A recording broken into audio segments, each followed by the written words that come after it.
अचिंत चिंत्य सच्चिदानंद स्वरूप ब्रज जीवन धन नंद नंदन यशोदा नंदन भगवान श्री कृष्ण की वांगमय प्रतिमूर्ति श्रीमद् भागवत महापुराण और भगवान की आह्लादनीय शक्ति योगी हृदय ध्यायिनी रास रासेश्वरी ब्रज ब्रजेश्वरी नित्य निकुंज विहारिणी भगवती श्री वृषभानुनंदिनी और राधा कृष्ण की यह प्रत्यक्ष शब्दमय प्रतिमूर्ति श्रीमद् भागवत महापुराण के चरणों में हम सभी लोग बारंबार प्रणाम करते हैं और यहाँ दूर दूर से कथा श्रवण करने के लिए आए हुए हैं हमारी श्रद्धामयी माताएं और हमारी गौरी स्वरूपा बहनें और भगवान में अनन्य निष्ठा रखने वाले हमारे सभी भाई बंधु और यहाँ समस्त समुदाय हमारे पंडित जी महाराज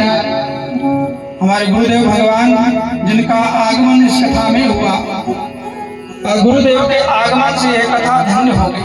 कथा तो पहले से पवित्र है क्योंकि भागवत जो है पवित्र को भी पवित्र कर देने वाली है।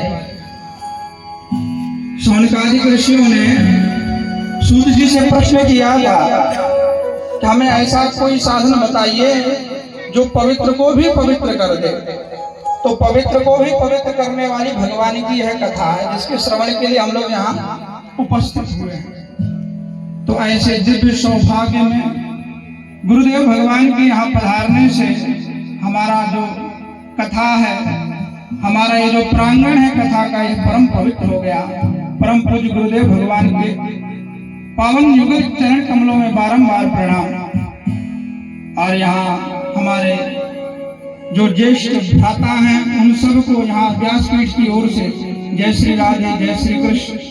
और हमारे यहाँ सब आदरणीय लोग बैठे हुए हैं। ठाकुर जी की बड़ी भारी कृपा है क्योंकि कथा कहते तो बहुत समय हो गया हमें, लेकिन ठाकुर जी की ऐसी कृपा कि हमें जन्मभूमि में भगवान की कृपा से कथा कहने का सौभाग्य मिला।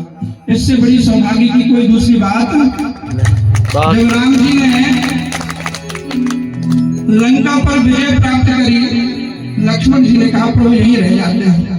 राम जी ने क्या कहा कि जननी जन्मभूमिश्च स्वर्गादपि गरीयसी। जननी माँ और अपनी जन्मभूमि इससे बड़ा कहीं संसार में हो ही नहीं सकता। आप कहीं चले जाइए, कोई तीर्थ चले जाइए, शायद आपको स्वर्ग का साम्राज्य भी मिल जाए, शायद हमें मौका अमेरिका में कथा कहने का मिल सकता है और होगा। कहीं ना कहीं तो कथा चलती रहती है, कभी जयपुर है तो कहीं कहीं है, कहीं कहीं है, कभी वृंदावन है। तो ऐसा सौभाग्य हमें यहाँ मिला, ये सब आप लोगों का आशीर्वाद है और ये ठाकुर जी की कृपा है। तो आप सब लोगों का आशीर्वाद तो जननी और जन्मभूमि से बड़ी बात कोई हो नहीं सकती है। और ऐसा सुंदर अवसर जहाँ भगवान की कथा गाने का हमें सौभाग्य मिला है और आप सब लोग यहाँ श्रवण करने वाले और जो श्रोता प्रबुद्ध हो, श्रोता बढ़िया हो तो सुनाने का आनंद ही कुछ और हो जाता है। और हमारे यहाँ श्रोता भी कोई साधारण नहीं है। स्वयं हमारे त्रिपाठी जो कि हमारे स्वयं हमारे दादाजी ही लग रहे हैं। तो ऐसा सौभाग्य कहाँ, तो यजमान बनकर यहाँ बैठे हुए हैं। और ये सबसे बड़ी बात ये है ठाकुर जी ने ऐसी कृपा करी। देखिए धन तो सबके पास है, धन की कमी किसी के पास नहीं है। भाई किसी के पास 50 लाख है, किसी के पास करोड़ है, पैसा तो सबके पास है। ऐसा कोई नहीं कि गरीब है भूखा मर रहा है। लेकिन धन से बड़ा नहीं होता संसार में कोई, मन से बड़ा होता है। क्या जब हमारे पास मन होता है, ठाकुर जी कृपा करते हैं, तब जाके ऐसे सुंदर आयोजन होते हैं। अरे यही धन अगर हम भगवान की कथा में लगाए तो ये सार्थक है, इस धन की सार्थकता है। और संसार में लगा दो यही धन, कोई सार्थकता नहीं है।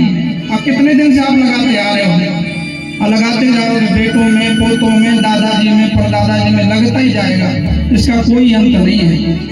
लेकिन इस कथा में जो लगाया 1 रुपया 8 पैसा जो भी हमने श्रद्धा से लगाया, ये बहुत बड़ी बात है। तो ठाकुर जी ने ऐसा भाव इनके हृदय में प्रेरणा करी, इससे बड़ी कोई बात नहीं। एक बार इनके लिए भी जोरदार तालियां। और और इनके पुत्रों के लिए भी भैया पिताजी तो मन बना ले कि चलो सत्संग करें, कथा करें, लेकिन बेटे कह देते तुम्हारा दिमाग खराब है, पैसा इसमें खर्च करेंगे कि हम एक एसी लगवा लेंगे कमरे में। तो वैसा इनके पुत्र जो सुपुत्र है भैया, सच में पुत्र कहते किसे पता आप लोगों को? शास्त्रों में लिखा है कि पुत्र कहते किसे? पुत्र उसे नहीं कहते जो बाप की संपत्ति में अपना हिस्सा मांगने पहुंच जाए, वो बेटा नहीं है। शास्त्रों में वर्णन आता है कि पुत्र कौन है? पुम नाम नरकात्रायते इति पुत्र, जो अपने पितरों का नरकों से त्राण कर दे वो पुत्र है। संपत्ति में हिस्सा मांगने वो पुत्र नहीं है। संत कहावत कहते हैं भैया, मूत्र का स्थान भी वही है और पूत का भी स्थान वही है। भजन करे सो पूत वरना मूत ही है, ऐसा संतों का कठोर वचन है। इसलिए भैया ये इतना उत्तम बात है, इतनी बढ़िया भगवान की जो दिव्य कथा यहाँ प्रारंभ हुई है, इसके लिए समस्त जिन लोगों ने यहाँ सहयोग कर रहे हैं, इनके परिवार को, इनके सभी लोगों को साधुवाद। ठाकुर जी खूब कृपा करें और ऐसे इस मार्ग में बढ़ते रहें। तो ऐसे समदरणीय समस्त यहाँ श्रोता बंधु जो यहाँ उपस्थित हुए हैं, सभी से यही प्रार्थना है कि आप लोग भी निमंत्रणता पूर्वक भगवान की कथा में लगिए, भगवान के भजन में लगिए, फिर देखिए आनंद क्या है। शायद आपने धन कमा के देख लिया, परिवार पाल के देख लिया, अब एक बार भगवान से जुड़कर देखिए कितना आनंद है, भगवान की कथा में कितना आनंद है। तो ऐसे समस्त कहते हैं जो भागवत है बड़े पुण्य के प्रभाव से मिलती है कि जन्मांतरे भवे पुण्यम तदा भागवतम लभे।